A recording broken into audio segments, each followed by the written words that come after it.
Today what we're going to do is we are going to have Dr. Kincaid come up, and Dr. Kincaid has been a low vision optometrist for over 30 years.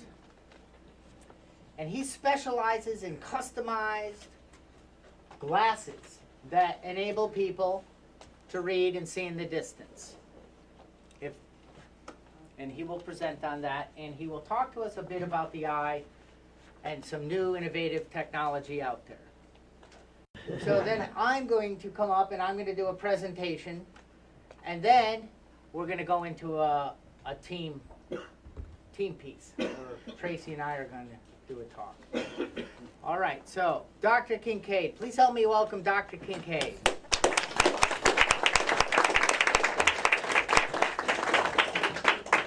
Thank you, Charles, or Charlie. One of the things that I think you all probably know already, that Mr. Collins, as we call him Charlie, knows more about vision struggles, he knows more about solutions, he is more motivated to get you to see and be a better person. So I applaud you guys for coming today. I will talk a little bit about eyes. I'm here to answer some questions. If you're shy and you don't want to raise your hand, I will certainly be here after. Or if we stimulate some questions, by all means, talk to me now, talk to me later. I'm here to help you guys. I don't want to stand up here and give a half-hour lecture on eye pathology and eye diseases when that's not maybe what you're here for. Let me ask the group, how many know the term low vision? All right. So certainly I am speaking to the choir. You know that expression. The general public doesn't know the term low vision. They're not even aware that someone can lose their eyesight. They take the vision for granted. They're certainly not aware of some help and solutions to get you to see better. My specialty is in optics, high-power glasses and high-power lenses. How many of you have gone to your eye doctor and say, I've had my glasses for 5 years, why can't you make them stronger? And that's one of the most difficult things for a patient to understand. It's probably one of the most difficult things for a doctor to try to explain to a patient. The glasses can only do so much. But all your life, when your vision declines a little bit, you go to the doctor, they change the prescription, and voila, you're back to 20/20 vision. When there are changes in the eyes due to maturity, how's that for a word? Aging, disease, trauma, the back of the eye, the retina, the front of the eye, the cornea can become damaged. When it becomes damaged, regular glasses no longer can get enough crisp image back to the back of the eye. And that can be done for several different reasons. All glasses do is focus the light onto the back of the eye. They really can't add extra magnification. We do have the ability to use what we call telescopic glasses to make things bigger and brighter and larger, just like looking through a pair of binoculars. So for certain patients, we can use those type of lenses to get magnification. But your doctor's right. There's a limit to how much power he can put in a pair of glasses. If he goes too strong, you end up holding it very close and it becomes uncomfortable and really not functional. Can we help everyone with telescopic glasses? The answer is no. We certainly can help some, we can help a lot, but not everyone. They do make things bigger and larger so you can see better. The question is how much better, and that really depends on the level of your eyesight, what you want to see and do, and your ability to adapt and be motivated to learn new ways of seeing. Any questions so far? So low vision, really what that means is you have vision, but it's not at a level where it allows you to do those things you want to see and do. And that's really why you're here. Can we do it with telescopic glasses? Can we do it with electronic magnifiers? Can we do it with equipment that talks to you, to reads to you? There's a conglomerate of ways that we can help. The question, if you're willing to learn new ways, then we're here to certainly be able to develop those. What else do I want to say? It's a Quiet group. No questions so far. No one's going to help me out with a question. Where are you located? Right here. No, I mean, I'm sorry. other days. Other days. I do move around the state. So I'm in Norwalk, and Danbury, and Litchfield, and Waterford, and Manchester, and Farmington. The question is, why do I have so many office locations? Simple answer. I don't want my patients driving too far. If they can drive at all. Correct. But certainly this is one of our prime locations because we have so much equipment here that I can't transport. Another question?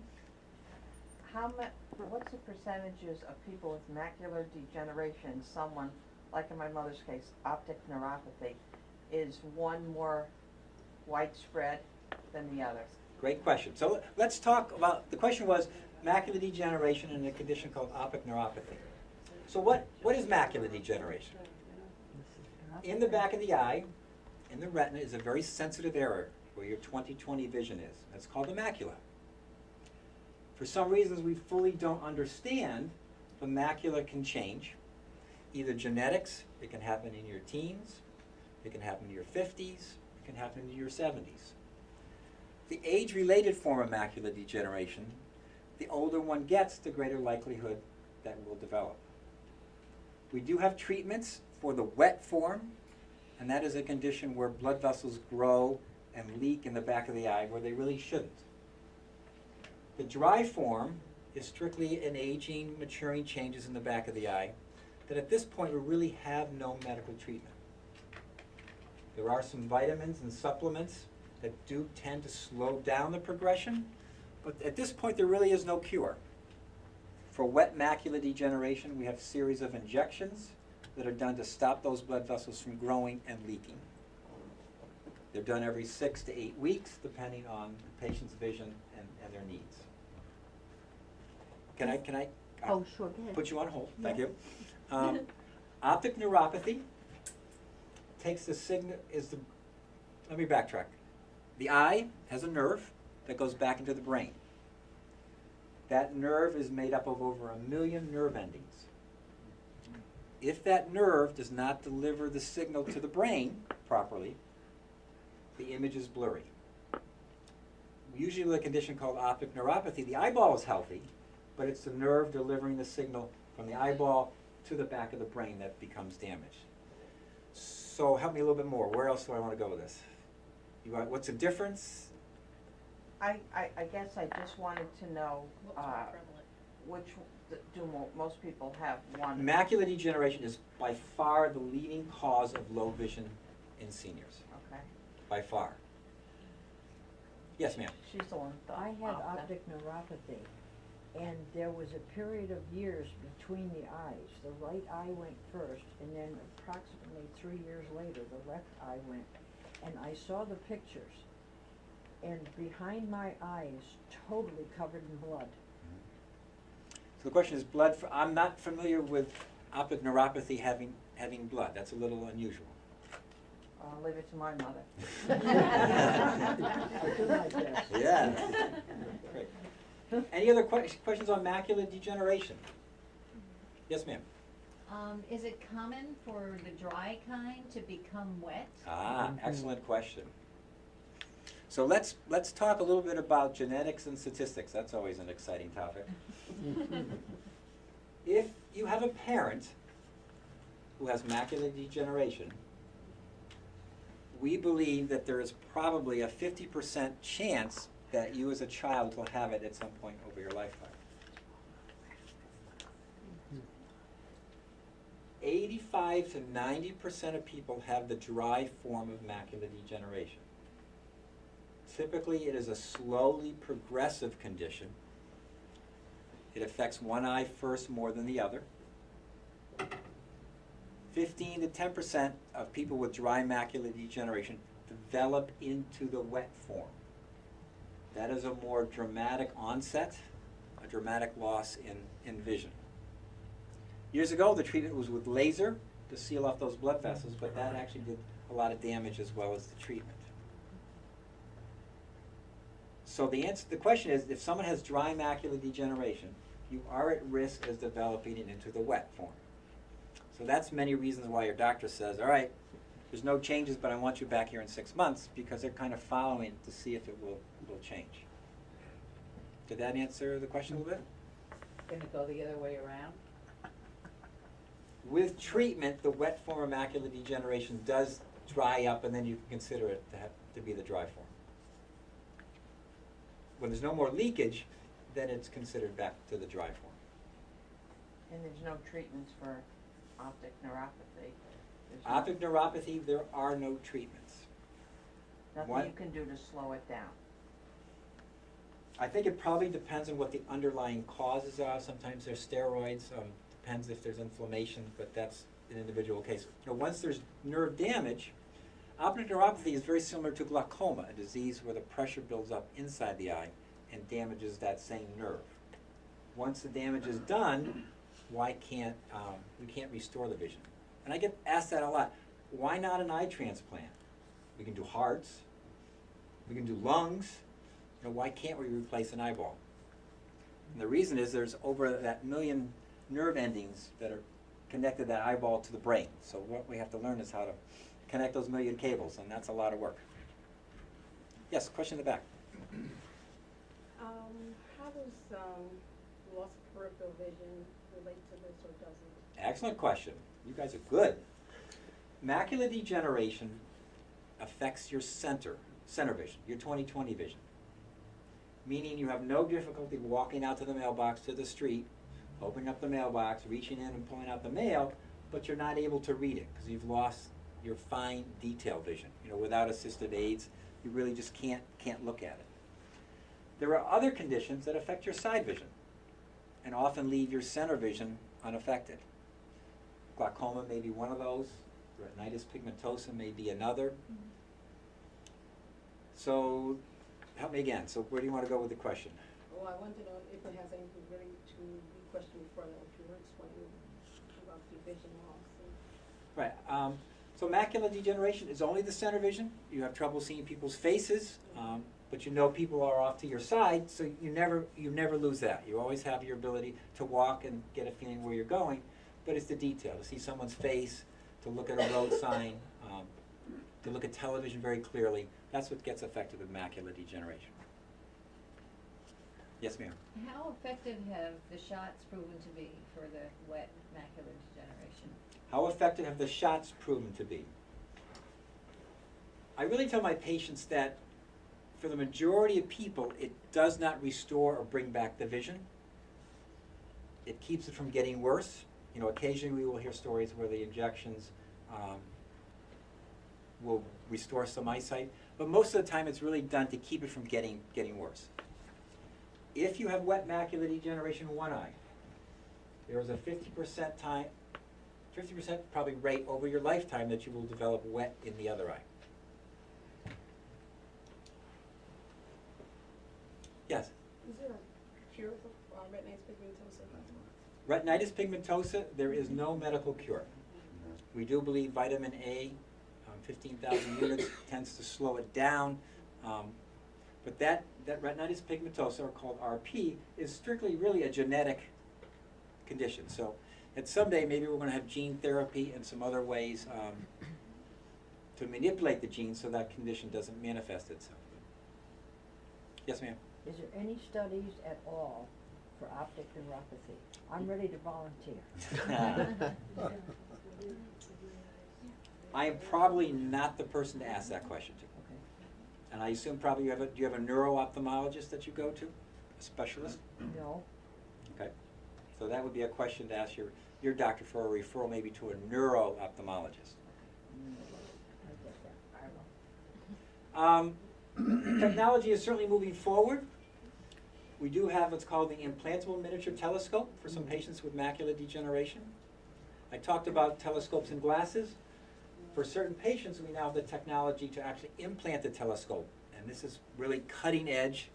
And we are currently screening patients to see, you may hear something about that. I was recently on WTNH and WFSB television on their news stations being interviewed. It's a miniature little telescope. It fits in the pupil. We remove the lens or cataract that's in someone's eye and it is inserted into one eye. There is therapy and training needed after the implantation. There's another device for retinitis pigmentosa for someone with advanced, we call end stage, where they really have very poor vision. Is we, in theory, can mount a video camera on the glasses, implant a microchip into the retina. The camera would send information to that chip, and that would transfer along the optic nerve into the brain. So we've come a long way. We have a longer way to go. Any other last minute questions? Charlie, how am I doing? Very well. Time is good? Time is, yes ma'am, up front. I want to just change it to diabetes. We didn't touch on that. Thank you, see? You're Great. welcome. Is it common for diabetics to have cataracts and have problems with their retinas? Diabetic retinopathy is a term we use when someone has diabetes that actually affects the back of the eye. It affects blood vessels, kind of similarly to macular degeneration, but a little bit different. Those blood vessels leak. As they leak, they form scars, and that can damage the retina in the back of the eye. The swelling can damage the macula, very similar to macular degeneration. Laser treatment for years has been the way to reduce those blood vessels from leaking. We now have an injection very similar to macular degeneration to try to reduce that swelling. So it can affect vision. As far as cataracts, any condition that causes inflammation and swelling to the eyes will cause cataracts. Sometimes the treatments of steroids that you use to treat the diabetic retinopathy can cause the cataracts to develop sooner. If we all live long enough, we're all going to get cataracts, which are a cloudiness of the lens inside the eye. Did that help? Yes, thank you. You're welcome. We have to talk later. Yes, sir. I like your sunglasses, by the way. Thank you. Hallucinatory images. Oh, fantastic. I mean, the images are not naked women or anything. Okay. I can talk about that. All right. Trying to Unfortunately. see who's asking My this. little Yes, truck same that I thing. Yeah. can't see. You have brought up one of my favorites. It's called Charles Bonnet syndrome. Very little known name. Many people don't even want to ask their eye doctor because they think they're going crazy. Yes. I have had people say they see cows in the living room. Uh-huh. They're driving down the road, their spouse is driving, and all of a sudden a brick wall appears and they want to step on the brake. Black snowflakes. Red balloons flying by. How about a bridge? A bridge, nice. Truck. A An truck? Old-fashioned truck. Right, so where would that come from and why would the brain pick that? Yeah. So usually it comes and it disappears as quickly as it comes. Mhm. They're non-threatening, meaning you don't feel threatened by them. I wound up in the emergency room. You went to the emergency room because you saw? I had 9 different visions. And you think you're going nuts, you know. Yeah, totally, I can appreciate that. 9 different things. I call them patterns. Okay. And I still Yeah. have them. every Yeah, okay, day. snowflakes, Patterns, geometric patterns. Wallpaper. geometric Wallpaper, yeah. patterns, yeah. Yeah, like a paisley print. Yeah. All Yeah. the walls, Yeah. the And ceiling. are they Yeah. color? Mine are just black and white now. I Okay. made a lot of progress. Yep. Just black So, and you know, white. why the brain, eyes are playing tricks on you, the only way I can think about it is I'll read that if someone has their leg amputated below their knee, And they can still feel. oh, their toes are itching and hurting and they want to scratch them. So somehow the eye brain, they're still sending some signals back and forth. From experience and from what patients tell me, they tend to disappear with time. They don't happen as frequently. As long as no one's talking to you, if you hear voices, then we have a different issue. But Well, I worked in a mental institution for 37 years, so anything that happens, I just say, oh, it must be one of those. Oh, my God. great. Is there a relationship between the hallucinations and the leakage? No. No, not that I'm aware of. Yes, ma'am. What about, you talked about trucks or patterns, whatever. What about this like white amoeba that goes across your eye? Is that sort of the same thing? It's like a white Yeah, amoeba I that, know what you mean. that- White amoeba, Like right. like a comma or something. but it's not small, it's Yeah. large, you just quickly, Close there. Yeah. It's possible that could also be what's called a floater, where material develops, a clump of protein will be inside the eye, passes by, the light comes in and hits that When the light- material, oh, really? and then it casts a shadow on the back of the eye. The brain projects it out in space, and you can kind of see it move by. So I can't tell you which one it is. I think a glass of wine is called for. My kind of woman. Right. All right, well, I can take a few more questions, but I think I would prefer that we get Charlie up here, because I want him to discuss solutions and really get you some help. I certainly am here. I do have some demonstrations of the telescopic glasses. We can show them to you to see whether maybe potentially there is some benefit by that type of solution. But certainly I will stay and answer more questions. So, Charlie, let's do your thing, the real thing. Thank you, Doctor. All right.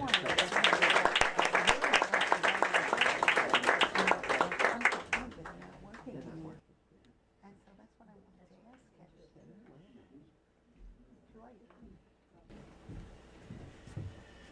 you. Okay. Is everyone still with me and awake? Mm-hmm. That was good. We all have a lot of questions for Dr. Kincaid. I was talking about from freedom to frustration.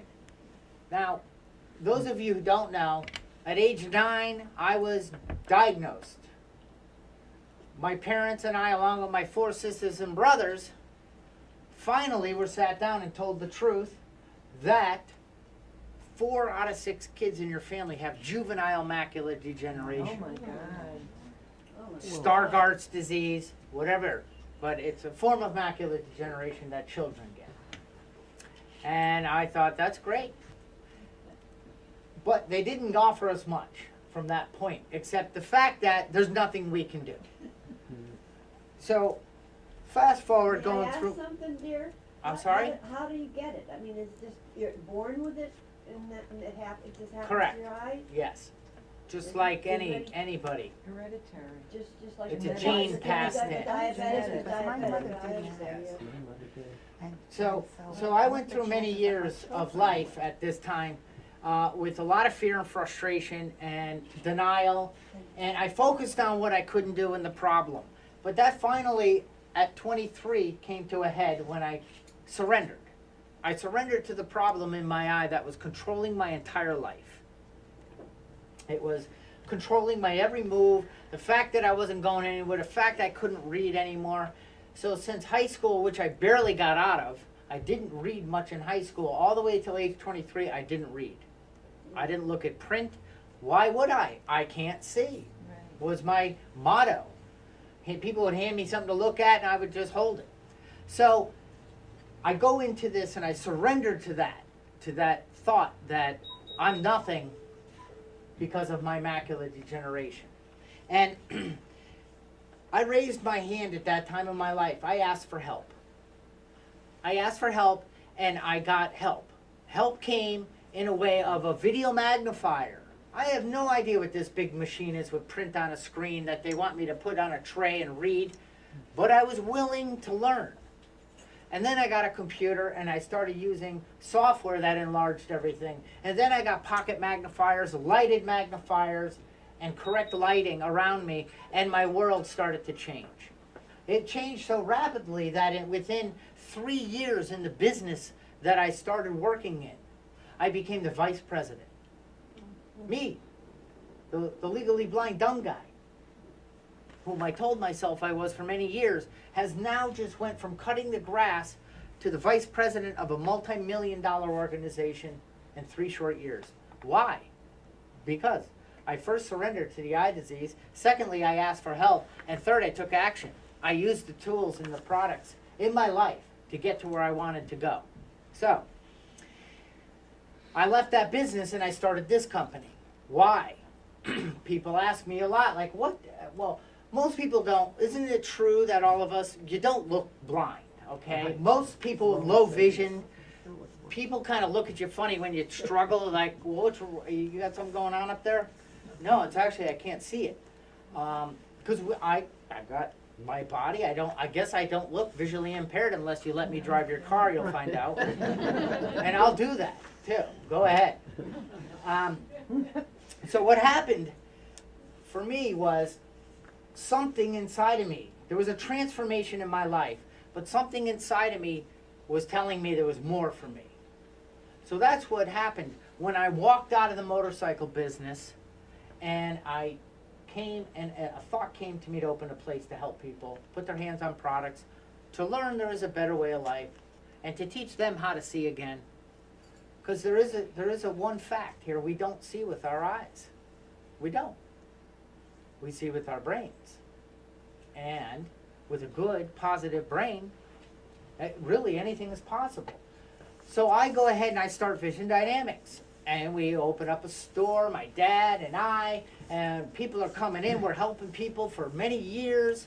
But I had this wave of, I would be all excited and happy, but I would kind of start falling into a little depression at times. And I could be here. I could just finish working with somebody and go sit in my office and feel a little depressed. Or a little bit of self-pity because they weren't as bad as my eyes. They could see better than me, and I thought that wasn't fair. But I didn't talk about it. I kept it in, and I just kept chugging along. So I had some highs and lows.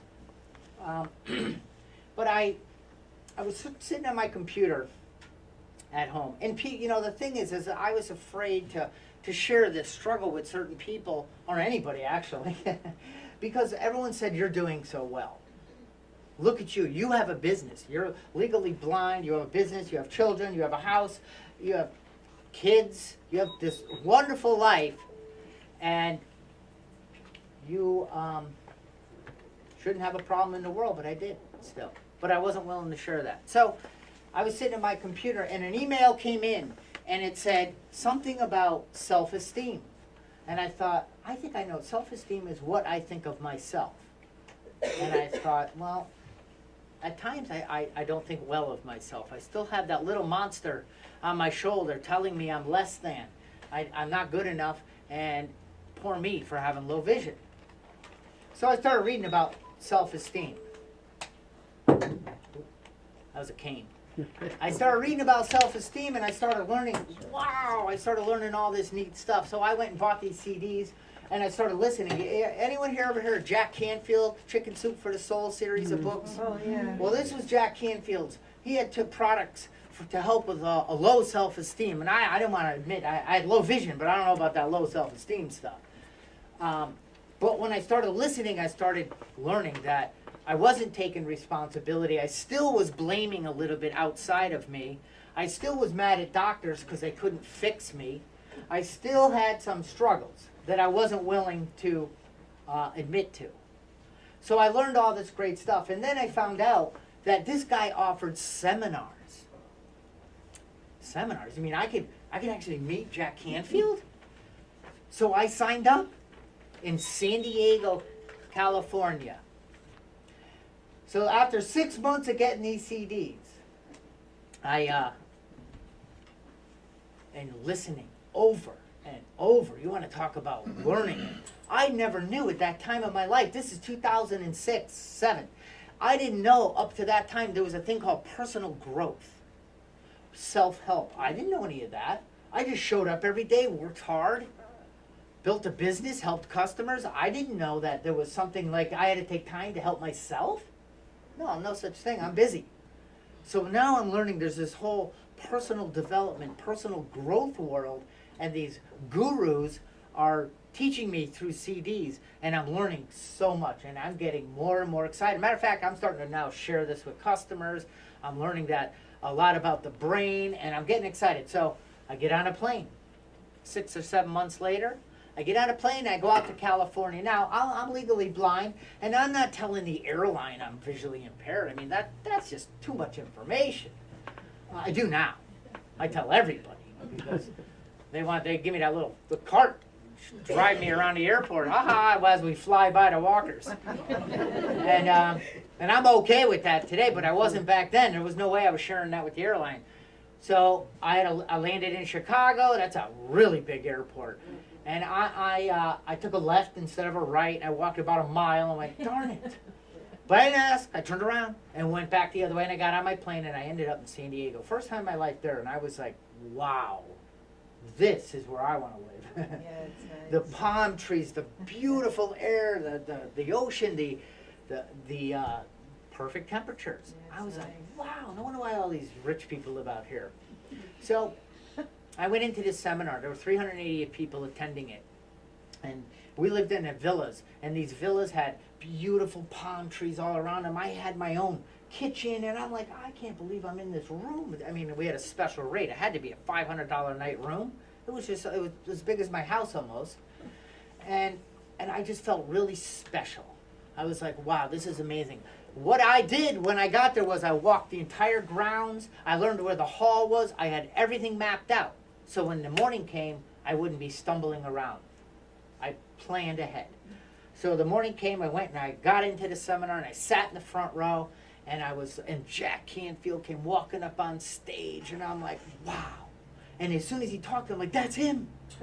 You know, like I can't really see the dude, but it sounds just like the guy on CDs. Holy gosh, I can't believe it. I felt like it was weird. I'd never done anything like this. And now I've got my big white pad with my Sharpie. Big dark Sharpie, and he's saying things, and I'm taking notes. And maybe halfway, by late morning, the lady next to me elbows me. And I thought, what the heck did she want? I'm busy. And then she elbowed me again, and I said, yes. She said, could you use a different pen? That one smells. Exactly. Now, God. thankfully these days I don't punch people anymore. Yeah. And especially I women. know the smell. Some of them do. But she deserved one. No. So I looked at her and I smiled and I put it away, and I got a blue ballpoint pen that I can't see. But all those bunts, CDs I was listening to were telling me your needs are important. Ask for what you want. Don't be afraid. And I fell right back. I was too afraid to tell her, the reason I'm writing with this pen is because I have a vision impairment and I need it. And if you got a problem, get your butt out of here. No, I didn't say that. But I just said, yes, ma'am, and I wrote with a ballpoint pen. And here I go. Well, I'm not worthy. I'm not worth enough to tell her the truth. So the rest of the day goes, I met Jack at a break. I walked up and he was like warm, happy you're here, Charlie. I'm like, are you kidding me? There's 300 plus people here. But he did care. Told him a little bit about me. He asked, what do you do? I told him I have a store that helps people. We teach people how to see again. We're restoring vision for people with vision impairment. And he was like, wow. You know, he was very interested in that. So I go through the first day. I go back to my room that night, and I'm reviewing my notes. I'm just loving life. I watched the sunset. I'm in San Diego, California. I call home. I'm like, this is amazing. The people in the room were doctors, attorneys, authors, speakers. Just amazing group of people I was around, because I'd never done anything like this. So now I am, I go to bed, get a good night's sleep, and I get up in the morning ready to go, right? I even went to the gym. I mean, I'm going to do all of everything right.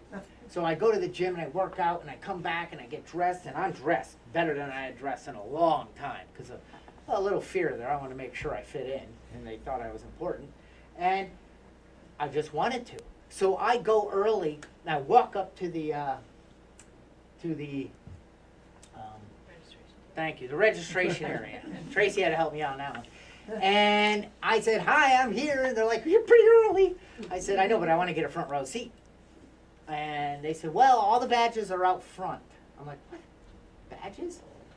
Well, I had worn a name badge the day before, which are stupid. I do not like name badges. Because people walk up and go, hi, Charlie. How the heck do you know my name? Well, okay, and I don't say Bob, Steve, nothing, because I can't see his badge unless I get about an inch from his chest. And God forbid it's a woman. So I know Mort might do that, but not me. So I go out to the thing, the table, and there's about 350 badges, and I kind of looked, and no one was around, so I did the low vision duck. And I went, and then I came up. I heard people coming, I said, do. Not gonna let them know, no one's there, and I'm going, where the heck, it's not in order. Oh my gosh, I can't find Charlie Collins. So, I said, this is ridiculous. I shouldn't be here. I'm not as smart as these people. I'm legally blind. And I started walking back to my room. I was gonna spend the rest of the day in my room and cry over my poor me attitude again. Came back like that. And I said, and then I'm walking back to my room and I said, but those books and all those principles he teaches, I am worth it. All I gotta do is ask for help and just say, listen, I can't find my badge, can somebody help? I mean, I would do that for somebody in a heartbeat, but see, I thought I wasn't worthy at that moment. So I turned around, I walked back, I breathed, and I started building up the confidence, and some lady came up and near me, and I said, hi, could you help me find my badge? I forgot my glasses in my room. Oops, little lie. But it worked. She got, oh, sure, no problem. I'm like, well, you're not going to ask me why I'm a loser? Oh, that was easy. So I got my badge, and I booked in, and I got my front row seat. And at the first break, I felt compelled to tell Jack Canfield that story. I told him the entire story, how I thought about what I listened to, how I didn't practice the principles, the dark pen, the whole thing, and I said, but I finally overcame, and I asked for help. I did lie a little, and I'm gonna make amends to the girl, but I'll never see her again. And he said, that's great, thank you. So the break ends and everybody sits down. All of a sudden, Jack Canfield from stage goes, excuse me, I need a microphone right over here. Please give it to Charlie Collins. No, he said Charlie, and I said, there better be a Charlie near me. Are you kidding me? And I went, there's no way he's pointing at me. I've never stood. Only time I've stood in front of people up to that time of my life was at assisted living. At places talking about, hey, you guys can see, come on, make a decision, take action today, have a better quality. I mean, I could do that, but I couldn't talk in front of 350 smart people. I'm not saying they weren't. I'm saying 350 high-level millionaires, I thought they all were. So all of a sudden the guy walks up and goes, yes, that's him, Charlie, right there. And I went, my hand started going, oh. And I went, what the heck? And he goes, Charlie, would you please stand up? I'm like, how about run? How about I run? And I'm going to steal your microphone too. So I did. And he said, please explain that story to the group. And turn and look at them. And I was like, I don't like him. So I told them. I said, you know, this is who I am. I got a vision impairment. I've been legally blind for 33 years. Well, I wasn't then. Now it's 30, whatever it was. But forever. And I've been letting it dominate my life. As much as I've been working in an industry and helping people, I still had it. See, I thought that my worthiness and everything came through these eyes. Still, even though I was working with people. And I share this with the group, and I'm telling them my lies. And then a couple times I held the microphone down here. No, bring the microphone up. I'm like, oh, this is so hard. But I tell him, Jack stops me, and he goes, okay, I got to tell you one thing. How long have you been doing this? And I said, I guess all my life. He goes, how well is that working out for you? I said, oh, you know, like, obviously not that well. And everyone started laughing. I'm like, oh, I'm funny. I like that. 300-something people laugh. It's kind of neat. And then he said, well, today is the day you're going to stop it. You're not going to live behind your legal blindness anymore because that's not who you are. And I thought, my God, I can't believe he's pulling my covers in front of all these people. I really don't like this man. I idolized him. Now I hate him. And I can't wait for the break to give him a shot because he is a guy. But that was the most transformation in a short amount of time. This guy is an expert. And he knew, he shined the light right on my limited beliefs and my bad negative thinking in front of a group of people and then said, at this moment, you need to transform. See, I had gone from frustration to freedom for many years, but I had built up more over the years of not taking care of myself and focusing on everything out there. So he did this to me, and he said, what is the number one thing for people to do on this earth? Is to help other people. How many people in this room, if Charlie had asked them for the name badge, would they have helped? The whole police, everyone raised their hands.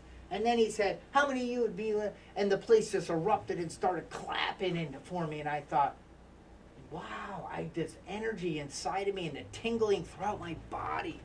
I was like, oh, these people, he said the number one thing is love. That's how we get well in life. And I was like, okay, now you're starting to go in my head, but I'm here. So that was that conference. Guess what? I became kind of a little mini star. Everybody was coming up to me.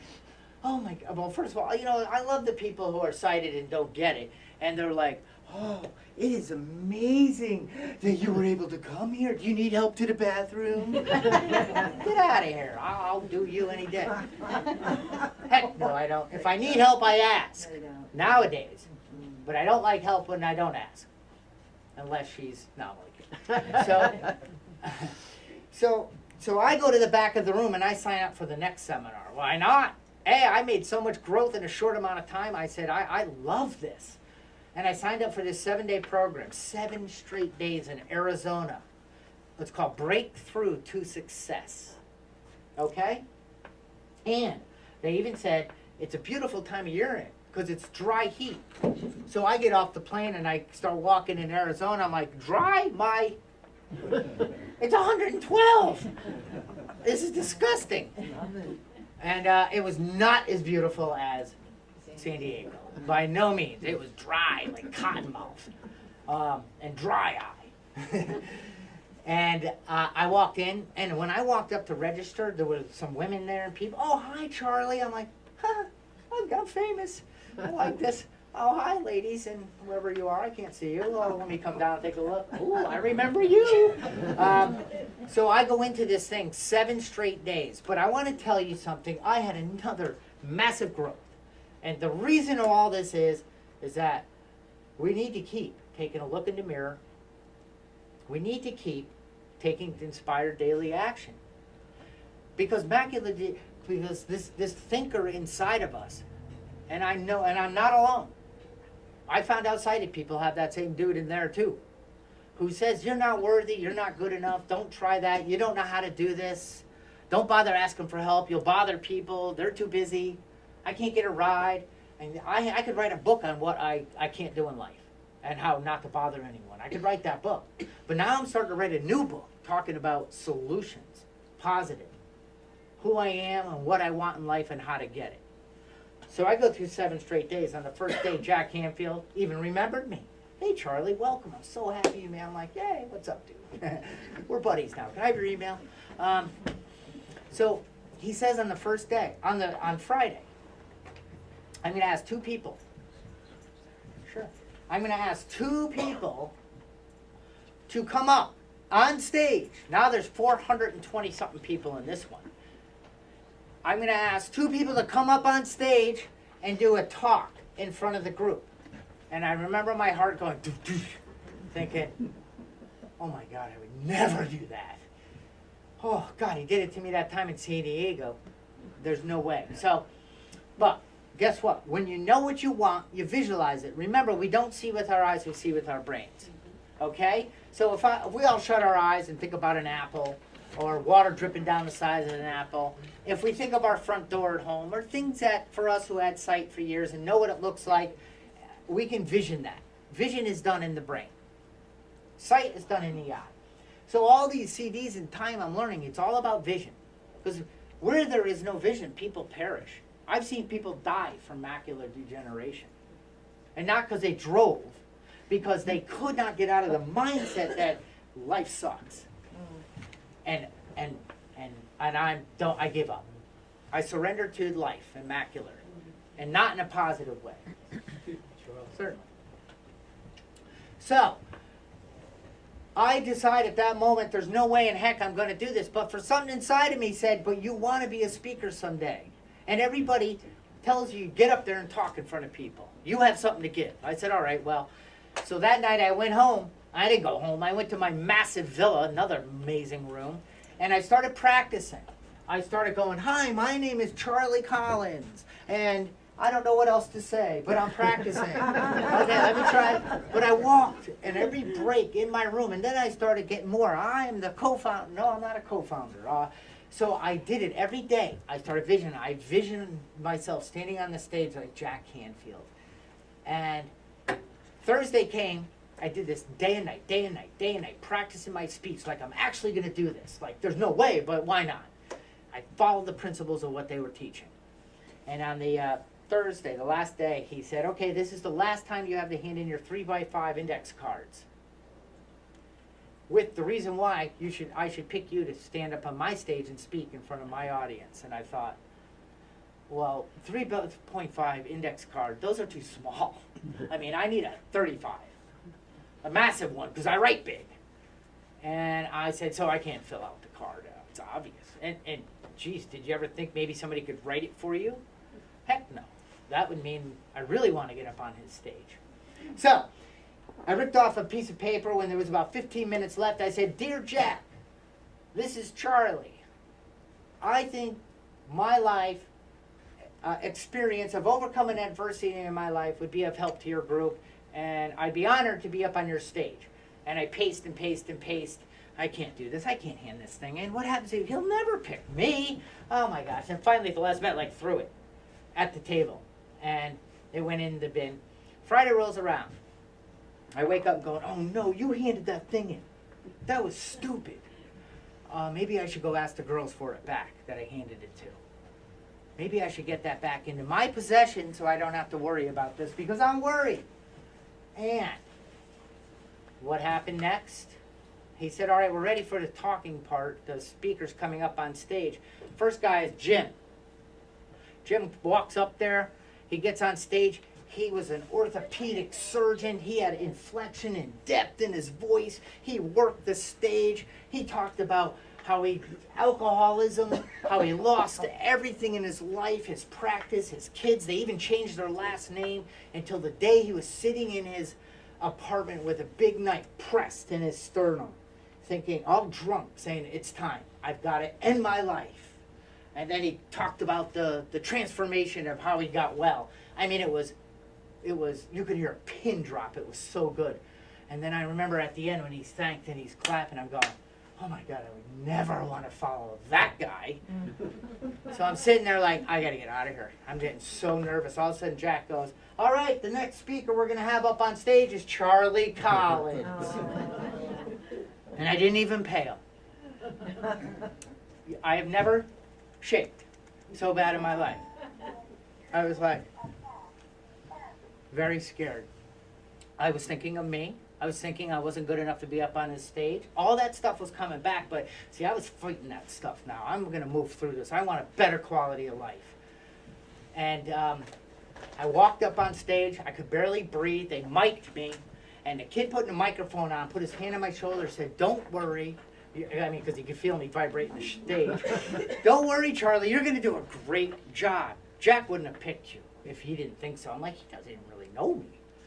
So just as I'm about to tell everybody, this is my first time being up on stage. I'm really scared. Please bear with me. Matter of fact, I don't even know why Jack Canfield picked me. I'm really going to stink at this. He goes, you may not tell us this is your first time up on stage. You may not tell us any story. You only may get right into your talk. I said, geez, you know, I kind of don't like the guy again. How does he know me? How does he know how I think?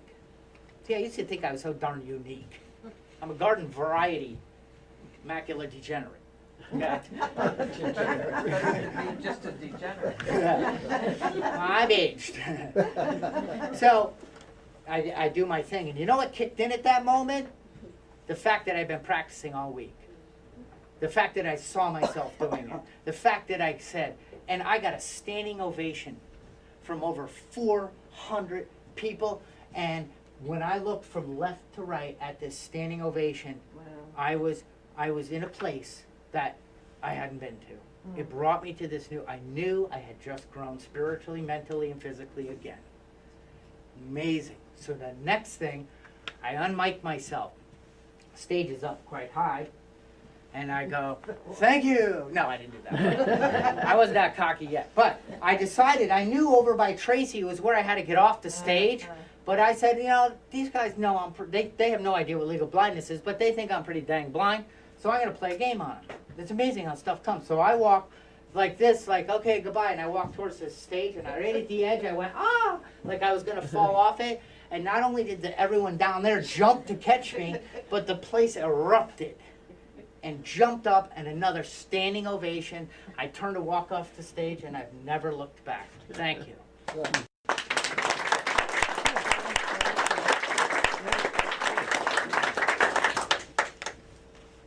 All right, you can go home. I'm just kidding. If you don't mind, I need to have a little cotton mouth. It's that Arizona weather. Oh, I know. Just talking about it, I was starting to get hot. So, I'm going to unveil. No, I'm going to do something first. We're going to move in. Are you guys okay for me to, I mean, it's like 2-ish, right? Yeah, well, You guys all okay if we keep going? Sure. All right. Because what I'm going to do next is I want to talk about some areas of life where product or low tech, high tech, middle tech, where specialized glasses, because we can be happy, joyous and free with low vision, right? But you ain't going to read if you don't use something. And we want sustaining solutions. Something to build a foundation of, this is a lifelong journey. I don't know whether your eyes are going to get better, worse, or whatever's going to happen in life. But with the correct tools and the proper mindset, you're going to do fine. I do. Tracy does. I mean, we've had close to 15,000 people that have been in this store over the past 16 years who are living a better quality of life. And a lot of you're the smart group. You came. That's the big thing to me. That's the noise I was waiting for, too. That's my cue that I can do my thing. All right, so. You ready? For those of you who can't see, Listen. just listen and see with your ears. And then at the end, we'll do hands-on, obviously. Speech on. Ta-da. What is it? Ooh. What happens when you have low vision and you use your eyes all day? Can anyone answer that? That's tiring. Gets tiring. I get nauseous. Get nauseous. Yeah. Okay, so people Other people get nauseous. People get nauseous and tired. Guess what happens the minute I open my eyes in the morning? They're working. Excuse me. And they're trying to see. They're trying to see all day. So they get tired. Okay? People come to me all the time and say, my eyes get tired. Correct. With proper tools and things, we can lessen that. A video magnifier allows you to read your newspaper, magazines, allows you to write under it. It allows you to do many things. But not forever, or not for too many hours per day, because it gets tiring. You got to sit back and relax, shut your eyes, rub them, and stop. You can Well, shop too. You can shop on one too, I heard. Yes, catalogs are wonderful. So, I have under this one a newspaper, right? So, I have a thick newspaper. That means there's a lot of articles, and I'm going to read a couple, and then I'm going to bag it because it's too much work. So, the newest technology out is, on this screen, I just touch it. Speech on. Position Oh the text my inside God. the window Speech and tap the on. screen. Oh my There's a God. dude in the back of that machine now who's gonna, and I could turn her into a woman for more, but for anybody, if you like women, men voices, and if you like foreign voices, I got 52 more of them in there. Like French That's what and I've been waiting. German and I want a computer like that. you. So now on the screen is the newspaper, so watch this. I just touch the screen. Do they come different sizes? 24-inch screen is it. That's a 24-inch high definition screen. Nothing smaller than that? They come in, no, not this model. This is the latest innovative technology right now in our industry. I'm on top of this.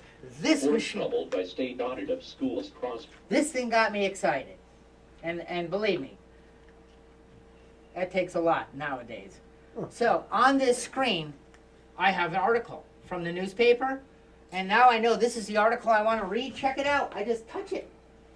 Intense problems at just touch Crosby the High screen. School and Walsh Elementary School over 2-day visits. Then why hasn't the Board of Education's own staff alerted them earlier? Board of Education member Patrick. So this is, I just touch anywhere on the screen, on a zone, from part of an article of a book, newspaper, magazines that I want to read, I just touch it. And it starts reading it to me. This is exciting. I went out to San Diego again, to Optelec dealer meeting, and they unveiled this. And boy, what a gift. I have a desktop video magnifier and I have a scan and read system on my desk. I have two separate systems, but it didn't even allow me to do zones, to choose where I want to read from, to use it like an iPad and move it around. And you could save all your articles. You could put your photographs of all your kids and everything in here and grandkids, and then zoom in and look at them in large print on a beautiful 24-inch screen. And it plays slideshows. Yes? Can I ask you one question? A lot of seniors are on a fixed income. Yes. Is this something they could rent? No, Or, yeah. or pay monthly or something like Or that? have a smaller size. There are no smaller sizes because the industry wants 24. It used to be 22, but now people are buying 24s mostly. I'm just concerned for people who are on limited income. Well, then there's pre-owned equipment. There's not going to be probably the latest and greatest technology. Right. And yes, there is monthly payments. You can do, there's financing options. There's definitely ways to get around some of that. But the purpose of this was to let you guys know that Dr. Kincaid was sharing with us that there's a lot of information going on with the eye and help for the eye. But on the other flip side, my side of the business, the technology and what they're coming out with has gotten a lot better and affordable. That's one. More affordable. That's what Santa's looking for. And then we're gonna definitely want you, for anyone here, to please take a moment to come up and take a look at this, look at what it can do. Because all I do is when I go back, I touch a button. View on. And now I'm back into my reading machine again. So I could write under it and I can do all my hand work. And then when I have a large document or a book, I hit the button and I go back. I don't hit a button, I just touch anywhere. And it goes back into scan and read mode. I am so excited. Yes? Now, the OCI reader, the Yes. one that you have on the left. Yes. You have on there. Now that you have, it takes a picture, so it's a slow read.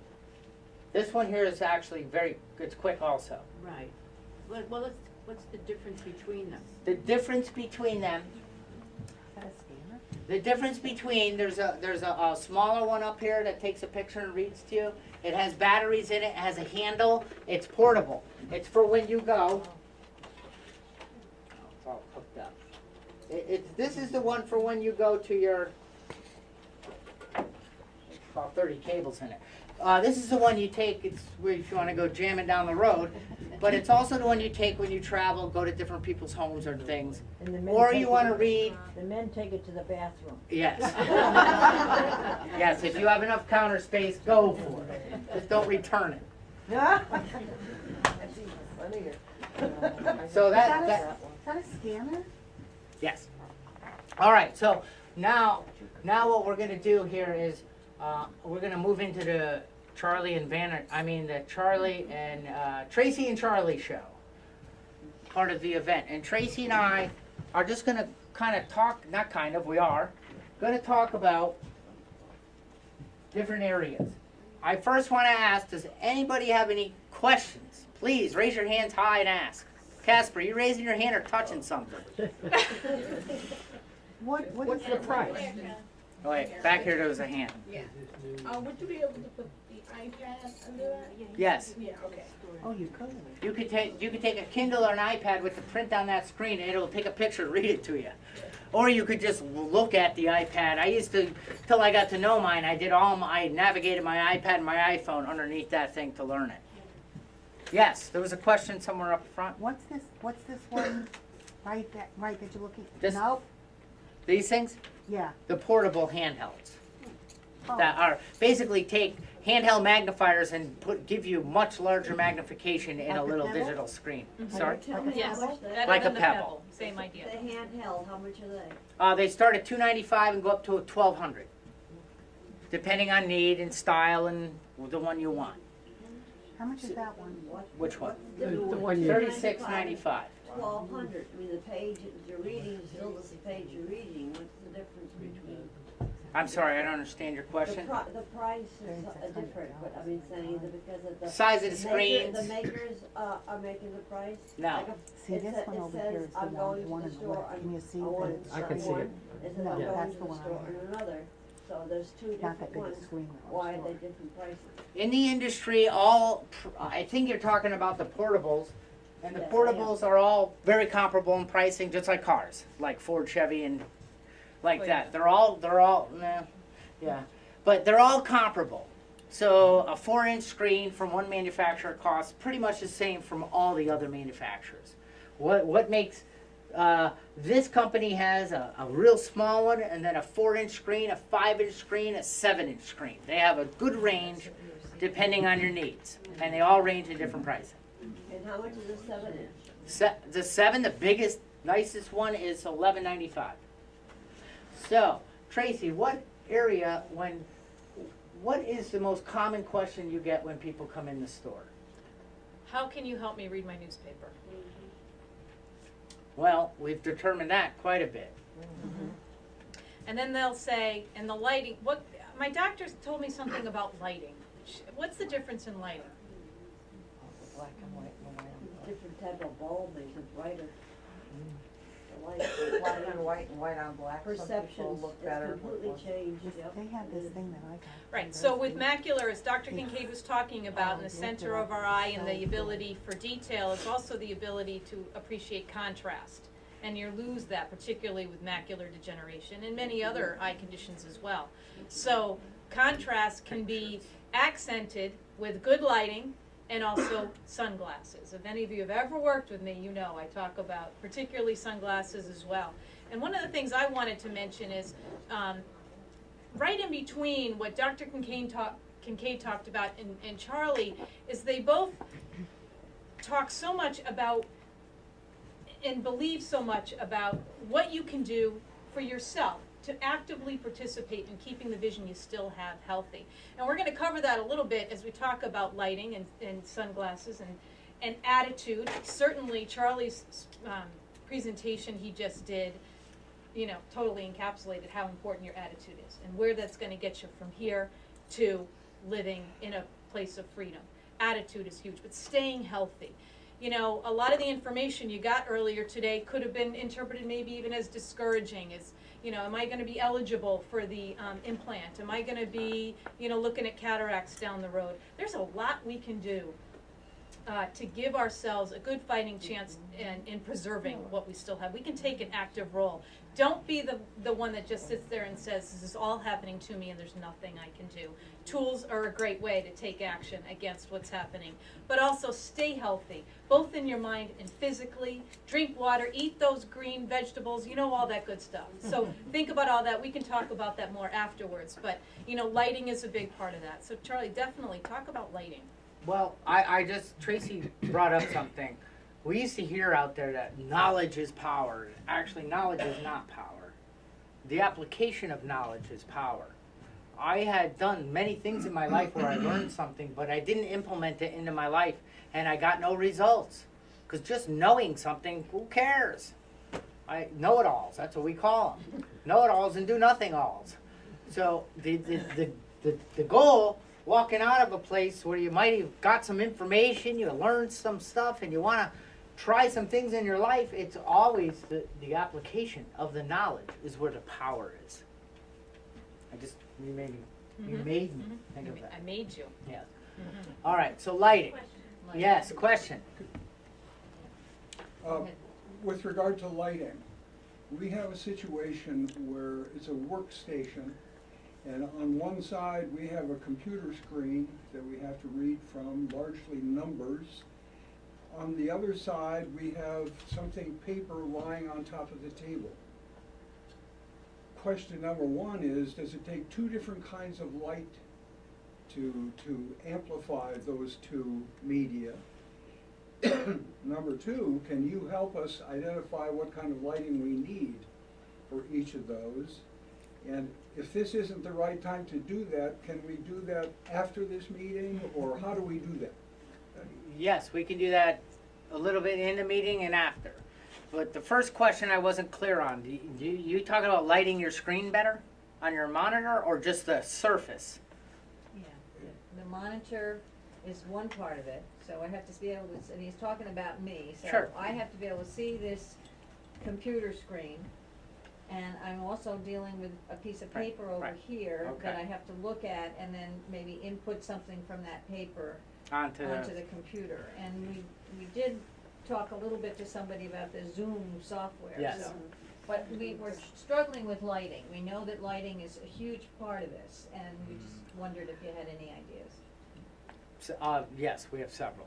But you would light the surface around your desk with the same type of lighting I use, Tracy used, and the overhead lighting in here. I mean, fluorescent lighting can be a challenge at times, but the daylight lighting that we have is, it heightens contrast, and it's Kelvin. Does anyone know what Kelvin is? Edison didn't. Kelvin is not incandescent. It's not that low, well, it is. I mean, that lower grade of tannish lighting is not good. It's not good for macular degeneration. It's not good for any type of low vision. It doesn't heighten contrast, and it certainly adds to your electric bill. Because a 60-watt bulb truly sucks 60 watts out of your energy. So we have now, over the years, the Kelvin rating, the temperature, it's gotten whiter and whiter, more like a daylight light. And they come in floor models, desk models, screw-in models. I have in my house, my garage, my basement, my kitchen, my closets, everywhere around, transformed into this type of lighting. Why? So I don't have to walk over to the window to see what color socks I have. Why? So I don't walk out of the house looking like a blind guy. Right? So yes, there is solutions for monitors, just like my office. My monitor has a special way, and I can't have too much shadow. And then I have my desktop video magnifier, and then I have where I do write and do my things. Charlie, can I just point out, it's kind of what's happening, my desk is a little messy. But That's okay. right now, I just woke up my computer here and I've got Zoom text on it. And that software is gonna provide me with all the contrast and the lighting I need right on my screen. And I can make the icons as large as I need them to be. It'll enlarge the print, it'll enlarge and even read back to me what's on there. So I can adjust and make the monitor, the brightness I need it to be. And then I've got just an attractive lamp here, but with one of the full spectrum bulbs that Charlie was talking about in here to light up the phone and my work area over here. And then almost as if this was an extension of my desk, I've got a video magnifier right over here that I use all the time, so I can scoot right over. And so, good lighting, good software on your computer, and a video magnifier, or the Optelec Clearview with speech, you are living the dream. And the dream is affordable, so it's up to you, right? So you can make it happen. It's a good investment.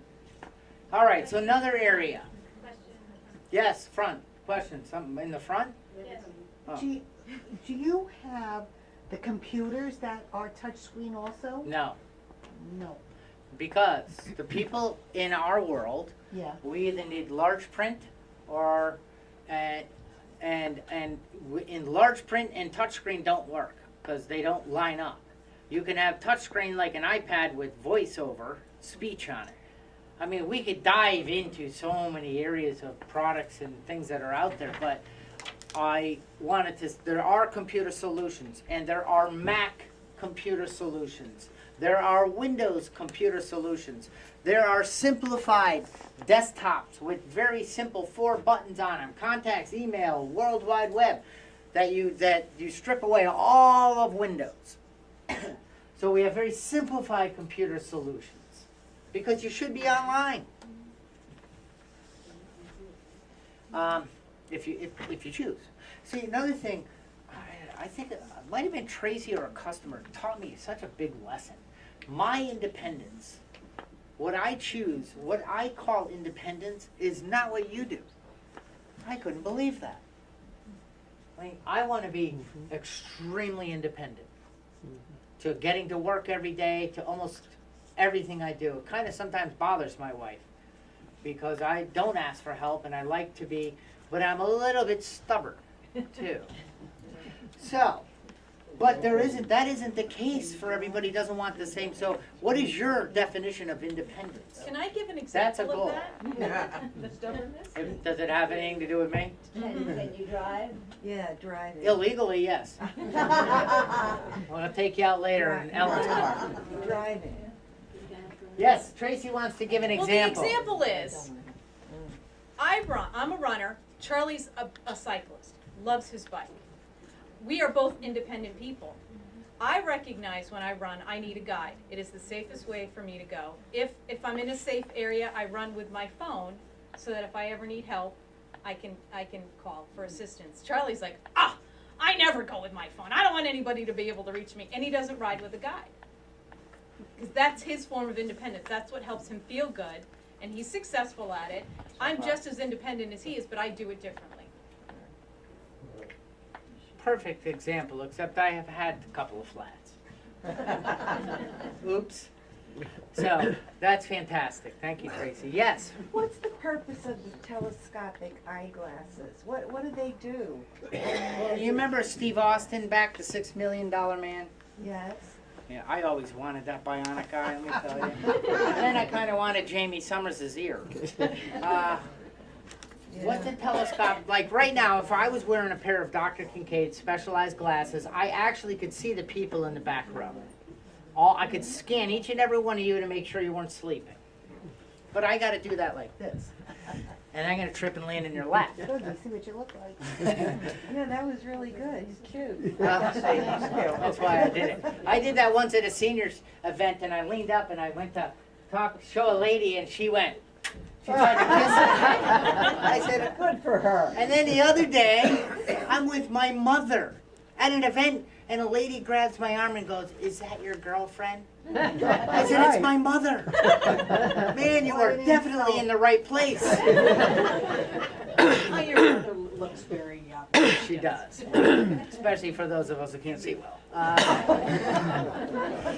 This is being videotaped.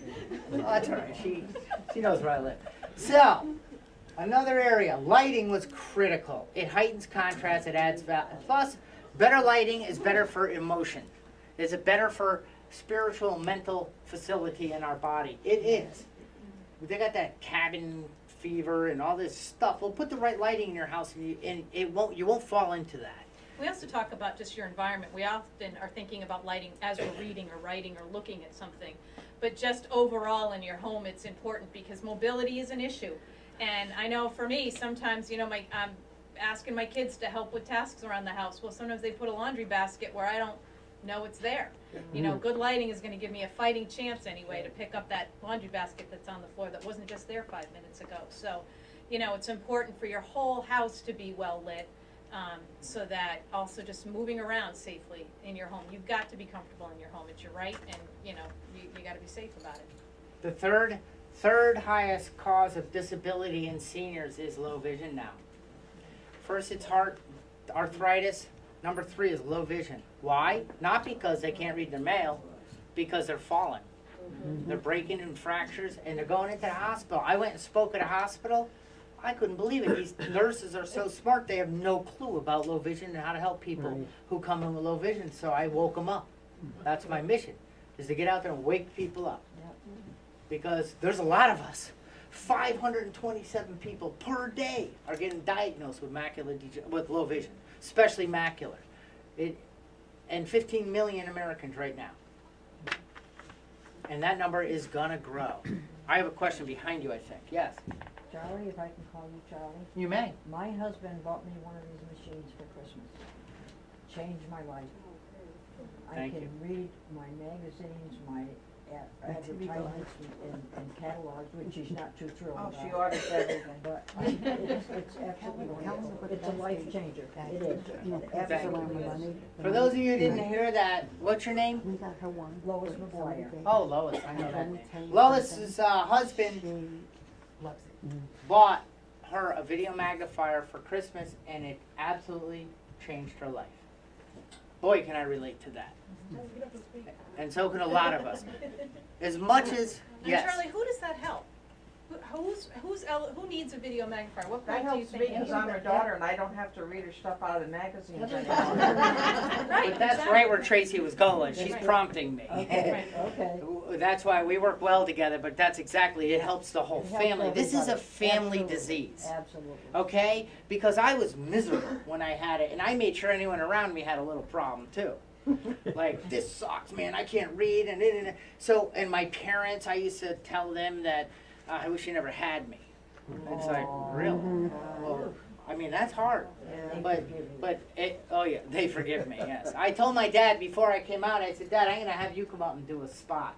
And he goes, well, I'm not doing any of that. And I said, well, at least you can get up there and tell them how big of a pain in the butt I was growing up. He goes, well, I can do that. So, it solves a family problem. Taking action, introducing solutions into your life solves the family problem. But And Charlie, it is. if I'm doing okay with a 3x or, a lovely lit magnifier, do I need a video magnifier? That's a personal choice. Would it make life even easier? Yes. Do you need one? No, probably not. Oh, I disagree. Need. Thank you. Need is the word. I absolutely disagree. If something happens to mine, I would be like totally lost, Okay. totally lost. That's my right arm. The machine? Yes, I have this one over here, but Oh, that's not your question. that, I also agree. it's my right arm. I don't know what I would do. Yes. Do any of these machines do a whole page of a catalog No, that it's you too can, much. put it? All right, I'm going to answer this right now because this is one of my biggest questions. First of all, is there a magnifier that covers the entire page? Yes, but it stinks. You can't see through it. It's cheap. It's $4, and I only carry it to show you it doesn't work. $4. It's $4. You can't physically make. I mean, I'll have Dr. Kincaid come up and really explain it. But a magnifier, the stronger it gets, the thicker it gets. The thicker it gets, the more it distorts. The more it pictures. The more it distorts. I mean, the thicker it gets, they got to cut it smaller. So a 10x is in my hand right now. That's it. I can only go like this when I read. I don't read. I look at price tags. So, is it possible? I never thought of that. Is it possible to see this whole page? No. At 100%, when I magnify this to the size I need, I only get the top corner. And then I got to move it around. Yeah. And if I don't want to do that, then I don't read. Mm-hmm. Pretty simple. I had a lady in today who wanted glasses. Well, thank you. Me too. I mean, heck, you wouldn't be here if there were such a thing, right? If I could go to see Dr. Kincaid and say, put that machine in and goes click, click, click, and then, oh, there we go, I can see the chart. Good, thank you. It's not possible with low vision. It's not corrected by eyeglasses. But in a short amount of time, the transformation process starts because we can start to see the print with correct magnification and lighting and filters. I want to move into filters real quick. Filters are sunglasses. The damage to the eye from the sun is amazing. It is, if you are a family with macular degeneration in it, everybody should be wearing sunglasses. Macular degeneration lives to go out when that UV kind of attacks, and I think it helps bring it on quicker. Yeah. And it'll definitely hurt anybody's eye, unprotected out in this weather.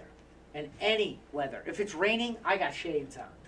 I can't even leave the house without sunglasses because I'm blinder. You have to see clearer with them. I do. Yeah. I see much better with them.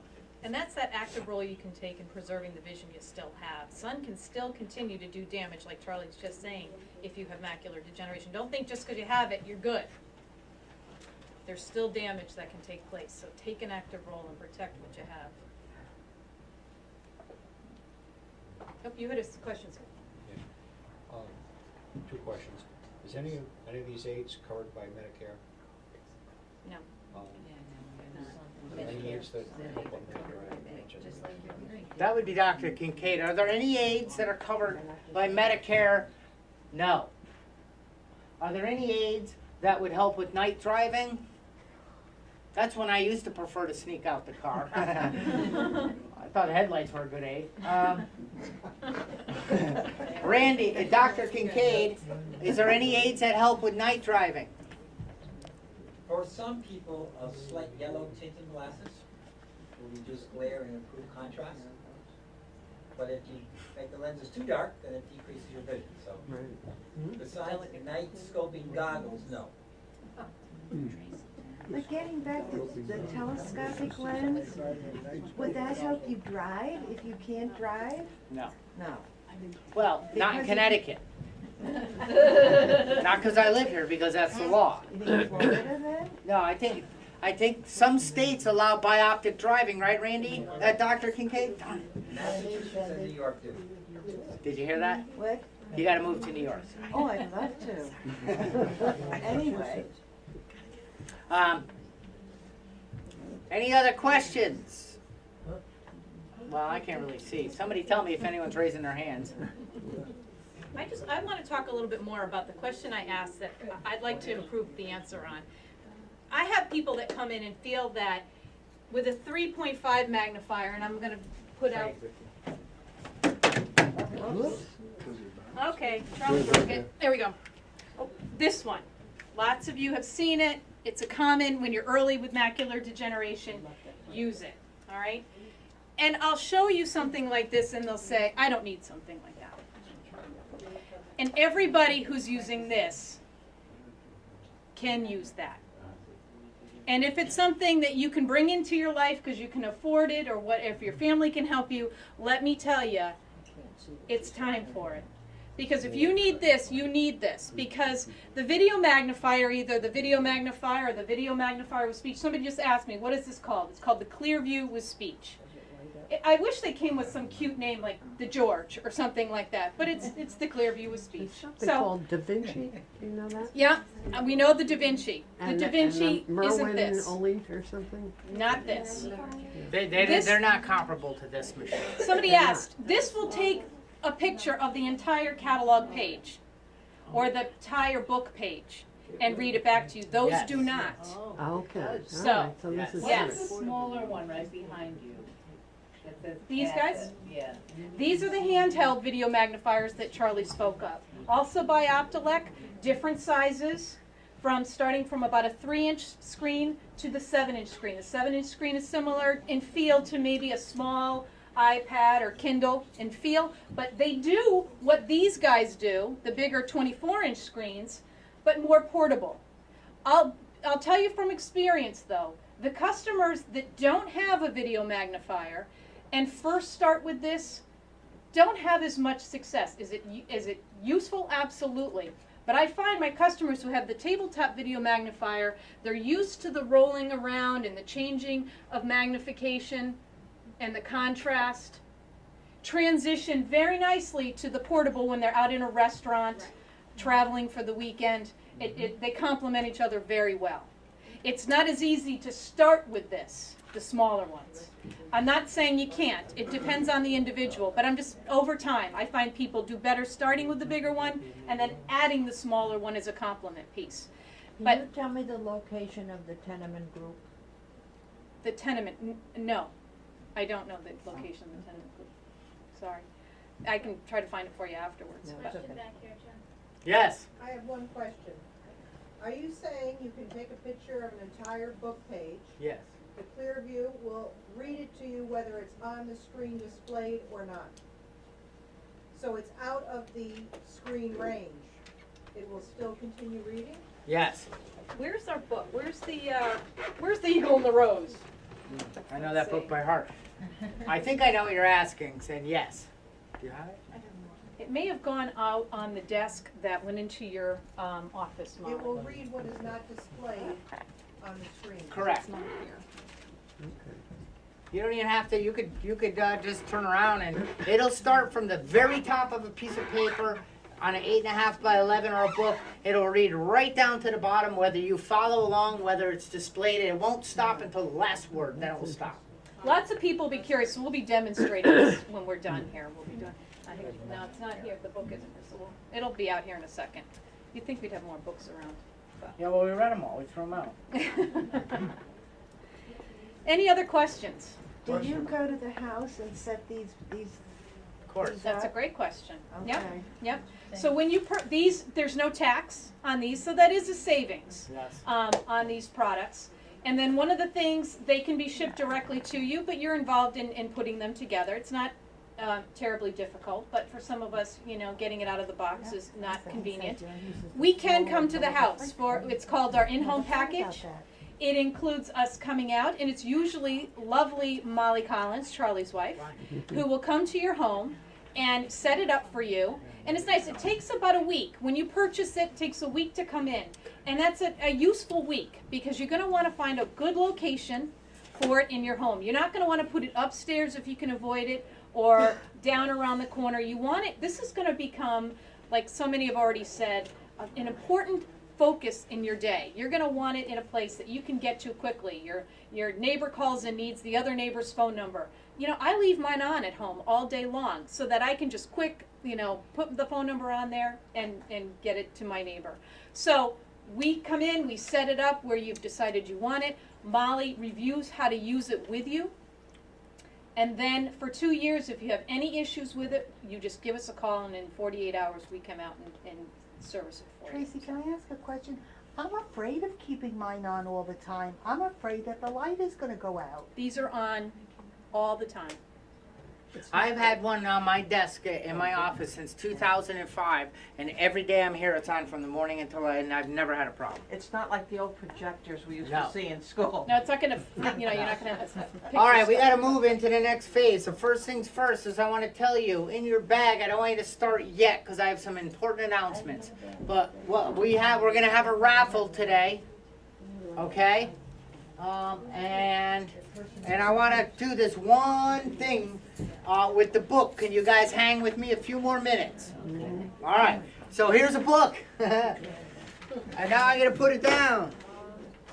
And my next thought is, heck, I don't feel like reading a whole book under here. I'm only gonna read a few pages. Speech on. Position the text inside the window and tap the screen. So he's telling me what to do, so I'm gonna push out. I got a shock. So the text is in the window. A frame right there that you just put the And now I page touch inside. it again. Those 2 steps took me 30 seconds to learn. And now it just took a picture like a camera noise. Okay, and it's gonna read me The Eagle and the Rose.